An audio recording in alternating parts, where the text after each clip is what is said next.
Hi everyone, this is your weather woman meteorologist Amy Metz. I am in the middle of getting tons and tons of questions about these storms that could affect Fiji. They are on high alert considering all the rain that was there. So this is my weather woman Facebook page. I today changed the outline of this video so you can also see this bar up here and know where I'm sourcing all the information that I'm about to show you. I will have a focus in a little bit here on the possibility of another cyclone that could be developing closer to Fiji. But right now there's already one invest on the map right now that I'll be discussing closer to French Polynesia, but it does have a good chance for this to be moving westward, and I'll get into the hows and whys. Um, we'll be answering questions from all these comment sections as well during these videos. So I'll have this open now.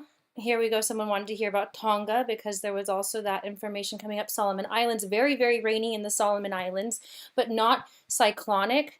So I can talk about that a little bit too. I love Rohini. She has been so wonderful to chat with. You Fijians are literally the nicest people I have met anywhere around the world. So to give you a little background, I am a meteorologist. I have been forecasting for more than a decade. I will be working on TV coming up here soon, leaving where I am in Georgia and working in the middle of the United States for a little bit, then possibly flying with the hurricane hunters. So I do know what I'm talking about here. I am a trained forecaster. Right now what we're looking at is Cody, which is approaching New Zealand. There will be some impacts to New Zealand with this storm, but not intense. Some high gusts, maybe like 85-kilometer-per-hour gusts with a chance of one or two bursts there that are closer to 100 kilometers per mile right in this area. But for the most part, you can see here, it is no longer a cyclone. The wind speeds have decreased. It's much colder water down there. And so it really does kill those kinds of storms. But what generates these kinds of storms are tropical waves. And so I wanted to have this here. I'll put this link in the description for anybody who's more interested in these technical situations. I do have a lot of people following me that say they have an interest in weather. It's a hobby and that they want to learn more about it. So this is obviously lots of writing, a lot of great information. Things can just be a little bit opposite as far as which way these things are going if you're reading this for the Southern Hemisphere. But the gist of this is that there are waves around the equator, especially around the equator. So if we look at the satellite imagery, what they were looking at in that particular post there, that was a government source in the United States, they're looking at the satellite infrared. So this is a satellite out in space that looks down on Earth, and it will grab different information about temperatures, and we can see clouds, visible clouds even. So whites are clouds. Here's Cody really drying out, getting dry air, getting colder. Those kinds of things will just kill hurricanes or cyclones. They're really the same thing, typhoons. We just have different names for them for different parts of the world. So right now I have this cursor on French Polynesia. You'll notice that in kilometers per hour, we're seeing gusts about 70 and then sustained winds closer to 50 at the peak here because that invest is forming to very likely become a cyclone. And this is the tropical wave it's associated with. So closer to Tonga, there was a big plume of torrential downpours. That energy is now shifting as this tropical wave gains a higher amplitude. When it's kind of straight, we call that zonal flow. When it's really wavy up and down, this is what gives us more turbulence in the atmosphere and more storms. So as I was talking about in my videos a few days ago, as Cody pulls away, that can help generate and spin up one of these tropical waves. So some energy is getting pulled south as these stronger winds feeding into Cody drag south. It's pulling in some of this moisture, drying up what's over Tonga, but at the same time, it will cause a little bit of a wave in the atmosphere. As the days go on into right now Saturday morning in Fiji and this whole area here, so into Sunday and Monday is when Cody will drag further away toward the east, and that can kind of whip up a little spin up in its wake, way up here. So that's what we're looking at for this next possible storm. But first I'll focus on the invest that is already here. An invest means it's a batch of storms that we're investigating because there's a very good chance that it could become a stronger storm and turn into a cyclone. So French Polynesia, the reason that I'm saying the storm will then want to move to the west is because of the steering wind current. Here is that invest. Here is Cody. We're looking at the wind speeds.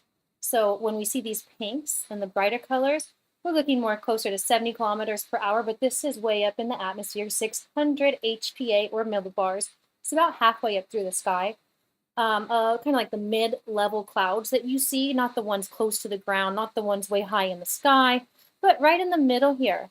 That's where the bulk of this storm, or any storm, cyclone particularly, will want to follow. So these lines that we're seeing, they kind of give us a direction of where this thing will go. So once this stronger batch moves toward the east, I like data more than models. So as I play this out, I want to be very clear that this is a computer model. It is not going to be very accurate after this point, but to give you the idea of what I'm saying here, that tropical wave, I do know in this part of the forecast, looking at Saturday night, because right here I can't seem to change the date. So it's still dated for where I am in the United States, but really in that part of the world, it's about 15 hours ahead. So we're going to just note that then it's Saturday night right here. So as that tropical wave kind of ends up making itself more amplitude, like I was saying, going further north and further south, this will stop affecting the direction of the invest. And the next biggest push factor for this invest will be what's out ahead toward the west. These storms like the path of least resistance. And so if you're seeing blues, these lighter blues, they're on the low end, no lines there. That's where the storm will want to move toward, where it has room to go. And then every now and then, I'll stop here because I bet you Cody then by this point will be affected by the jets, yes. So then the jet pattern, I can go higher up for the upper level jets. And then that's up where the planes fly, tops of clouds. You'll notice that these very strong whites appear. That's off the scale. That means it's more than 100 kilometers per hour. And we start to notice that there's this air going this way. And that is proof that the storm is then being drug away at the upper levels, way high, and then here in the mid-level where it really loves to be guided by, that's just the bulk mass of the storm in the middle layer. It's also feeding into this. So knowing how these things move around, I can then, at least I kind of, hopefully that can explain to you then how and why we know that there's no stronger winds here forcing this invest toward the east. That means it will want to continue following this path of least resistance, following these lines as they're traveling westward. So luckily there's a lot of open water here. There's a small chance some of this can feed in and turn south, but because this is such a close call, there's still a 50-50, I feel like, that some of this will go south and some will go north. The reason why I believe this will stay further to the east, I would say 50-50 based on this data, but it's not overall. If I want to really dissect with a storm like this, where it's moving, that's my number one, steering winds. And then when there's opposing information there, like we just saw, kind of like a 50-50, the next biggest thing, these storms love following warm water. That is what is basically their fuel. And so these are the coordinates of West Polynesia, and then right over here would be Tonga, around 170, 175 west. So with this storm being here, we're looking at colors, and the brighter they are is the warmer. So this warmer water here is going to help draw the storm near. So we had steering winds looking like it would be guided this way, maybe a tiny bit this way down here, but there's still all this very warm water here. So even if some of that energy gets dispersed toward Cody, there will still be enough to generate a cyclone, in my opinion, for right now. And some of the other data that we can look at here for that, so we have warm water, we have steering winds, and then there's wind shear. These are the big things that forecasters look at for forecasting these types of storms. Oh, okay, I'm trying to make this nice and big. So unfortunately, my computer broke too, so right where this is, I can't even see right now. There we go. My screen is partially blacked out. Such a bummer. So hopefully I can replace that after I get my new job going. But here we go with the wind speeds right now. You see 20 knots. That's not high. That's about 18 miles per hour, or let's say like 30 miles per hour, kilometers, excuse me, 30 kilometers. So the reason I'll say it'll get stronger because the warm water and these little lines, the green lines. If there's green lines by these storms, that means it's not a lot of wind shear. That means that the wind is, let's say, it has the chance to organize. If there's a lot of wind shear, like here we see 40, I'm going to show you what that looks like then to give you a really good idea. All that means is that air is going at different directions or speeds at different heights. So we saw a lot of wind shear over in this area east of the storm, but almost none right here. So if you look at these two different zones, you'll notice as I cruise down, there's going to be big changes. So that was a big change in the speed here. That's a wind shear factor. Not really anything over here. Then we go down a little more. That was a complete opposite direction of the wind flow. So this kind of action, it will not allow cyclones to form. They won't be able to spin and keep a organization from the sea floor all the way up to the sky, because the wind at different points is going to be blowing in different directions. Whereas right over here, I go down, I go lower, I go down to the surface. Everything here is going the same direction and almost the same speed. So we have a little bit of wind speed changes higher up in the atmosphere, but the direction is always the same. And so that's why when I come over to the other map with wind shear, we're seeing high values over here where it was all different. And then we're seeing low values of 5 and 10 here with almost nothing in between. And so this is it's just a recipe for a storm to form. Now it's all about direction. It's all about impacts to land when it comes to me, and all about preparedness. Where can you go to stay safe? Because there's always somewhere. Concrete structures with rebar are places that I have guided storm chasers to who actually want to be inside the eye wall of a huge storm. There are safe places. You don't want to be near glass during these kinds of strong winds. You don't want to be underneath trees and power lines because anything, something could fall on you. And the biggest threat with these storms is always the flooding. People, 90% of deaths anyway, is what has been found to be the cause of death with hurricanes. 90% is the water. It's the flooding, people getting swept away. So what I'm doing here is just going to play out the model. And again, with wind gusts on this European model, I find that it's actually closer to the actual wind speeds. So these models are not perfected yet. And I just try to use them in the best way to help show you what this means. Again, the direction here is not something I agree with right now. I did think there would be a little tug to the south, but I think this model is over-exaggerating that southerly push because of Cody. And now that that water is warmer here, I wouldn't be surprised if this storm was a little bit more north, able to go north of some of those more populated Tonga islands. But then as it gains strength, it gets into warmer water, and warmer water with no wind shear still, then you can see those whites appearing. And I do believe it will have the chance to get strong. There will be a point at which it turns, and I will keep you updated here about the hows and the whys and my personal forecast as the days go on. For right now, I do know this will move westward. Now, once Cody is further to the south, I will have a much easier time giving you a more accurate pinpoint location. But there's just a lot of forces here right now that are different from one another. And so how they're going to play off each other can be tricky, but I can tell you with confidence the storm will go west over the next few days, and it will get stronger over the next few days. So right now, again, we're Saturday morning in this part of the world. By Sunday morning, we'll probably start seeing some warnings pop up. Right now, there are none. I've looked at this part of the world. There's really not many warnings going up at all, so I feel bad. A lot of times the government forecast offices really want to take their time with these storms to make sure that they're giving people the best information. And it can get tricky. They rely a lot on the computer models, and I do not. I use them as a tool to show you what I mean, but I don't use them as my forecast. I use my own forecast and then allow the model to tell more stories. So here we are. Another idea, Tonga is further over here and Fiji's past that.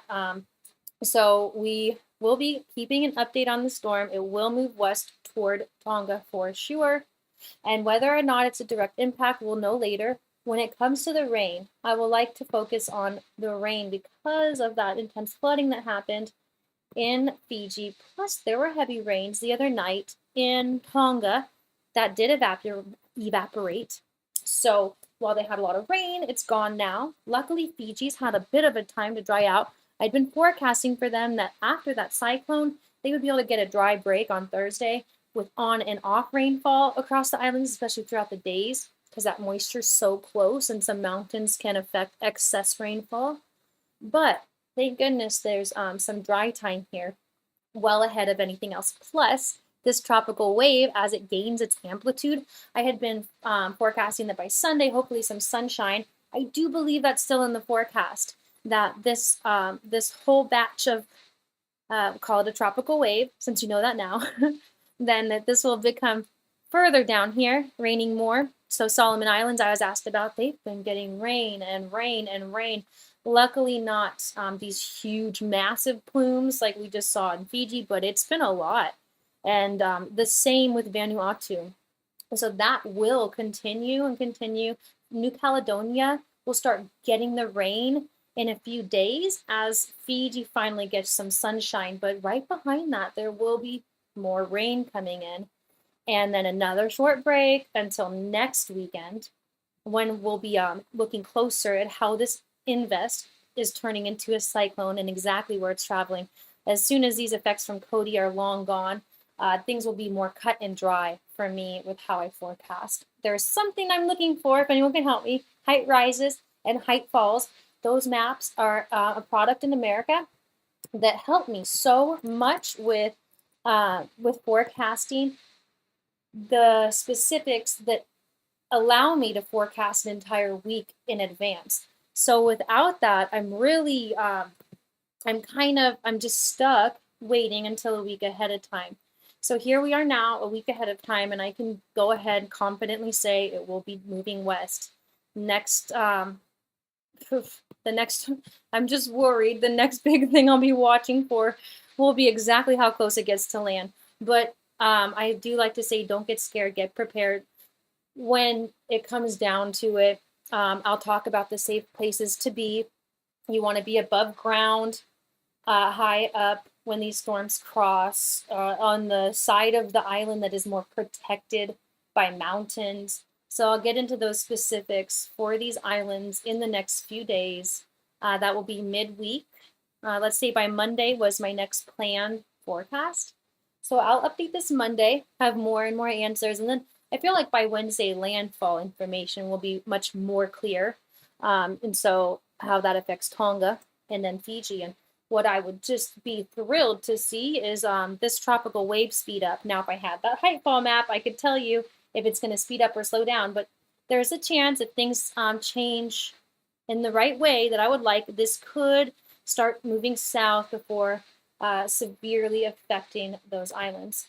And again, I can't get this page to pop up anymore. I really wanted to show this other map product in hopes that someone could help me find an equivalent version for the Southern Hemisphere. But for whatever reason lately, I'm not able to get into this. COD weather. It's College of DuPage. Their meteorology department and most United States meteorology departments have their own home pages with this information. It's just so weird that it won't open for me this last week. So skip that again. And I will go back to see if anybody had questions.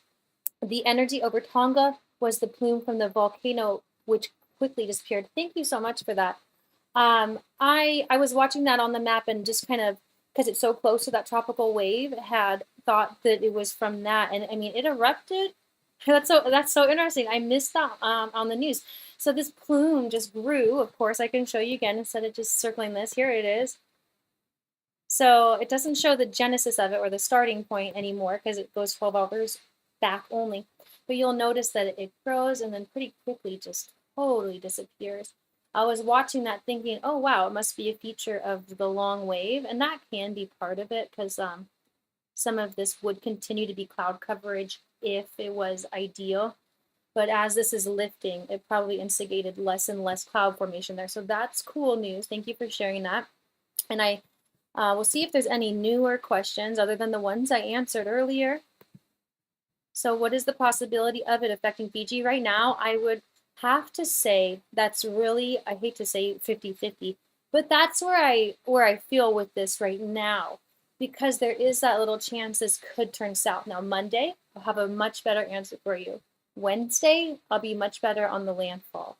And I love this. Aliki says, Scout's motto, be prepared. Thanks for the update and stay safe, friends. That's sweet. The Naka for this and your kind words. Bula. I have a lot of brothers that were Eagle Scouts, and I love that motto. I always say that, always stay prepared. So we have thanks for the information updates on the current weather situation. You are welcome. Hope it will change direction toward the east. Yes, sir. Me too. Thanks for the updates. Okay, the Naka, that's a thank you in Fiji language, one of their indigenous languages. So I've really enjoyed learning some of that. And here's one, my very last one. Good morning, thanks for the update. Okay, so no other active questions. I do have people in my messages asking me more and more about the rainfall because of their farms. So yeah, I touched on that earlier, and I can tell you again, you'll have a couple of drier days before another batch of storms. So I wish everybody the best. And with Solomon Islands getting so much rain lately, I haven't looked if there were any floods. It's been on and off. So this is from 2014, not now. It has changed to not any time, but instead in the past week. They have been getting a lot of rain. And so I wonder, oh gosh, 60 people evacuated 5 days ago. So yes, although there was no cyclone there, this is the time of year that it is the floodiest. So unfortunately, there were some issues there on the Solomon Islands with flooding so bad, people had to be moved out of their homes. It says 3 days ago, one person has died and over 4,000 evacuated during Cody. I hadn't seen an update on any fatalities. I am so sorry to hear this. And this is why I do this job, because the water is the biggest chance for people to get swept away and die in these storms.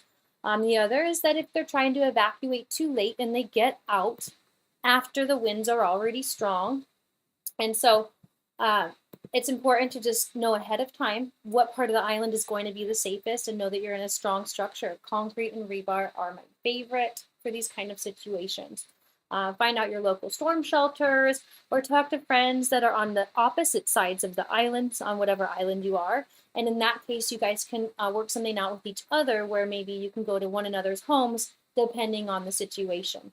And so I'll get into the more minor details or minute details of that stuff as we get into Monday and then Wednesday. Luckily, the French Polynesia Islands, they are getting some stronger gusts, 70 kilometers per hour before this leaves, but it won't have the chance to get very strong until here is where that warmer water is that I was showing on the map. So I do have a good confidence in this model up until this point. Possibly could be a little bit more north, but I'll fine tune this as the days go on. And so this far out, I don't have a good reliance on things like this, a computer generated model, but just to give you an idea, I do believe the storm will have the chance to get this strong, where it is over 100 kilometers per hour, and there is a ton of rain with it. So on that satellite view, all of these moisture plumes they're not going anywhere this time of year. They will stay in effect. They will add to any flooding that is generated from the storm that ends up running into all of this moisture. So flooding will be an issue, a potential issue. It depends on just how close the storm gets to land. And I will keep you all informed here on my YouTube page. So go ahead and hit subscribe if you like. You can feel free to ask me questions there in the comments, no more right now. And also find me on Facebook. It's what I use the most to stay in contact with people. Weather Woman on Facebook. You can look it up as facebook.com/theworldofweather.